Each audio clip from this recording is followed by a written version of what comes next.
20 वर्षांआधी I guess मी 7-8 वर्षांचा होतो त्यावेळेस हे नाटक आलं होतं. त्यावेळेस काही पाहायला नव्हतं मिळालं. पण आता पुन्हा हे विनय सरांकडून, संतोष सरांकडून आणि आनंददादाकडून बऱ्याच गोष्टी ऐकायला मिळत आहेत. ते आधीचे किस्से सांगतायत तर त्यावेळेस किती ते गाजलेलं नाटक होतं ते त्यांच्या गप्पांवरून किंवा त्यांच्या किस्स्यांवरून कळतेच. आणि पुन्हा एकदा आम्ही त्या नाटकाचा भाग आहोत तर नक्कीच मजा येईल. आम्हालाही तसे किस्से किंवा त्या गोष्टी अनुभवायला मिळतील ह्यांच्यासोबत आणि त्यात मी वेगळी भूमिका करतोय, अक्षय मेहता नावाची. तर ती मजा येईल बघायला. बघूयात आपण. हॅलो, नमस्कार. माझं नाव सानिका शिंदे. जेव्हा हे नाटक आलं होतं तेव्हा मी लिटरली मी 5वीत होते. हं, सो मला काही माहीतच नव्हतं. तर आत्ता जेव्हा मला कळलं, माझ्या मित्र-मैत्रिणींना जेव्हा कळलं की मी हे नाटक करते, ते मला म्हणाले की "अगं सानिका, हे नाटक खूप कमाल झालेलं त्या काळात." तर ते बर्डन पण आहे, बट ती रिस्पॉन्सिबिलिटी पण आहे की आपण आताही त्याच एनर्जीने तितकंच रेलेव्हंट हे केलं पाहिजे आणि हे माझं पहिलं व्यावसायिक नाटक आहे. सो मी तर खूप एक्साइटेड आहे आणि येस. नमस्कार, मी सोनाली मगर. मी सुरुची ही भूमिका करतीये भाऊ डोको नको खाऊमध्ये. आता 20 वर्षानंतर हे नाटक पुन्हा येतंय आणि खरंच आमच्या चौघांची ही रिस्पॉन्सिबिलिटी आहे, की तेवढ्याच ताकदीने तेव्हा जे नाटक गाजलं, तेवढंच आम्ही कुठेतरी छोटासा पार्ट जे आहोत ते पूरक आहोत आणि ते नाटक अजून छान लोकांपर्यंत पोहोचू. आता नवीन एक पिढी तयार झाली आहे 20 वर्षानंतर, तर त्यांच्यासमोर आम्ही प्रेझेंट होताना obviously Vinay sir, Santosh sir, आनंददादा हे सगळे दिग्गज कलाकार आहेतच आमच्यासोबत. तर आमच्या चौघांची रिस्पॉन्सिबिलिटी आहे, की तेवढ्याच ताकदीने तो प्रयोग करावा आणि आमची तोच प्रयत्न राहणार आहे. तर प्लीज या बघायला. नमस्कार, मी संकेत बिवलकर. या नाटकात सचिन ही व्यक्तिरेखा करतोय. 18 वर्षांपूर्वी हे नाटक 2 नाही 3 वेळा, आता मला आठवत नाही, 2-3 वेळा तर नक्की बघितलं होतं. पण ते बघताना असं वाटलं नव्हतं, की आपण कधीतरी या नाटकाचा एक भाग असू, या नाटकामध्ये काम करू. तर ते या निमित्ताने तो योग असा जुळून आलेला आहे आणि विनय येडेकर सर, संतोष पवार सर, आनंदा सर या सगळ्यांबरोबर काम करताना एक वेगळीच मजा आणि खूप शिकायला मिळतंय. आमच्या आमच्या चौघांनाही हा एक काय म्हणतात ना, एक खूप महत्त्वाचा आणि मेमोरेबल एक्सपिरियन्स आहे. आणि नाटकाचं म्हणाल तर ते अजरामर आहेच आणि ती करण्याची खूप मोठी जबाबदारी आता आमच्यावर आहे. त्यामुळे आम्ही आमचं सगळ्यात बेस्ट देऊ आणि 1 मेला ह्या नाटकाचा शुभारंभ होतोय. तेव्हा आवर्जून नक्की नाटकाला या. ए भाऊ डोकं नको खाऊ. आधी तर खूप बर्डन आलं होतं आम्हाला, की विनय सर, संतोष सर आणि कसं आपण करणार आणि मुळात मी लांबून प्रवास करून येतेय. मी कसं टायमिंग ॲडजस्ट करणार. पण कुठेही तो बर्डन आला नाही आमच्यावर. सरांनी तिघांनी पण आम्हा चौघांना इतकं छान पद्धतीने अ, बोलतो ना आपण ट्रीट केलं किंवा अ, आम्हाला जो कॉन्फिडन्स आमचा लो होता तो अप आणण्याचा प्रयत्न नेहमीच असतो त्यांचा. छान पद्धतीने आम्ही जेल होतो आणि कुठेच असं बर्डन घेऊन आम्ही काम करत नाही.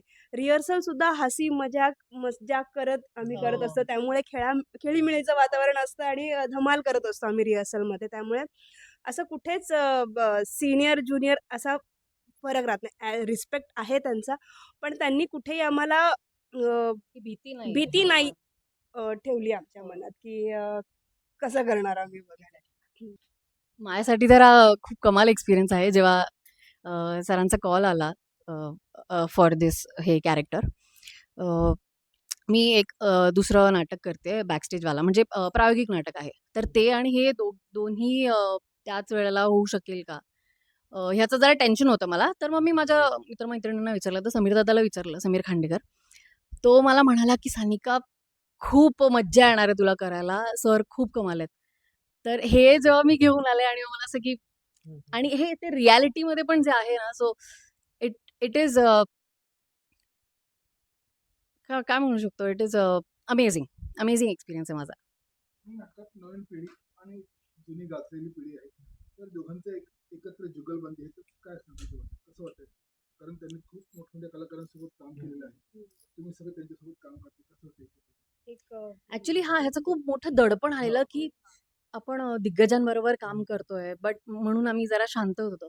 बट त्यांनी हे असं जाणवू नाही दिलं आम्हाला की असं तुम्ही तसंच काम सो आम्हालाही खूप मजा येते. आम्हीही आमचं एक्सप्लोअर करू शकतो किंवा आम्ही आमच्याकडून काय इनपुट्स द्यायचे ते हे देऊ शकतो. तर त्यांनी असं कधी म्हटलं की हे नाही आमचं आम्ही जे सांगतो तेच करा वगैरे.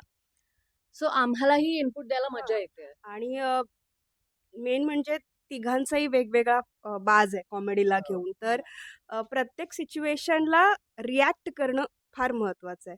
तर फार्सिकल नाटकाचं तेच असतं, की रिॲक्शनला फार महत्त्व असतं. तर त्यांना रिॲक्ट कसं करायचं, आपण या सिच्युएशनल कॉमेडीमध्ये रिॲक्ट कसं करायचं, हे खूप शिकायला मिळतं आम्हाला. प्रत्येक गोष्ट नव्याने शिकतोय आम्ही, की अ, कसं रिॲक्ट करायचं, कसं बोलायचं, टर्निंग प्लस टायमिंग, चालणं, एनर्जी फक्त व्हॉल्यूम वाढवणं नाही, तर कशाप्रकारे तुम्ही चालताय ते पण मॅटर करतं. तर ह्या सगळ्या गोष्टी आम्ही नव्याने शिकतोय आणि मजा येते धमाल.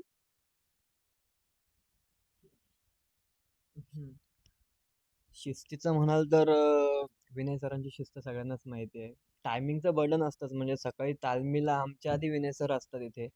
तर त्यामुळे ते पाळणं, अलिखित नियम जसे सगळेच सांगतात सरांचे. संतोष सर एवढं लांबून स्वतः वेळेवर इथे येतात. त्यामुळे त्या प्रयोग करून हां. त्यांच्या आणखीन प्रयोग चालू आहेत, ते दौरे करून वगैरे ते वेळेत इथे पोहोचतात. त्यामुळे आमच्यावर एक बर्डन असतं, की तो टाईम पाळणं, ती शिस्त पाळणं. म्हणजे खेळीमेळीचं वातावरण असलं तरी पण शिस्त फार महत्त्वाची आहे. ती प्रत्येक वेळी आम्हाला जाणवत असते इथे. तर तसंच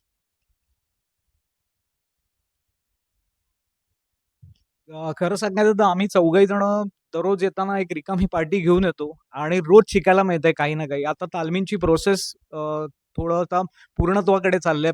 प्रयोग सुरू होणार आहेत. तर मी तर म्हणेन की आत्ता सुरुवात झाली आहे. आता प्रयोगादर ह्या सगळ्यांकडनं जे शिकायला मिळेल ते साठवत आपल्याला काय करता येतंय याचा प्रयत्न करत आम्ही प्रयोग करणार आहोत. त्यामुळे खूप मजा येईल आणि खूप आम्ही एक्सायटेड आहोत सगळेजण यासाठी. तर तालमीच्या दरम्यान एखादा असा किस्सा घडलाय का ज्यामुळे संपूर्ण टीमचं डोकं खाल्लं गेलं आणि सगळे पोट धरून मला नाही आठवत आहे. अलीकडे आहे किस्सा. कसं आहे आम्ही चौघही जण नवीन आहोत. त्यामुळे आम्हीच बहुतेक डोकं खात आहोत. त्यामुळे सर आम्हाला म्हणत असे, "ए भाऊ डोकं नको खाऊ, काम कर." आणि काम करताना कधी अशी फजिती झाली त्यामुळे कोणाला कळू न देता वेळ वाहून गेली?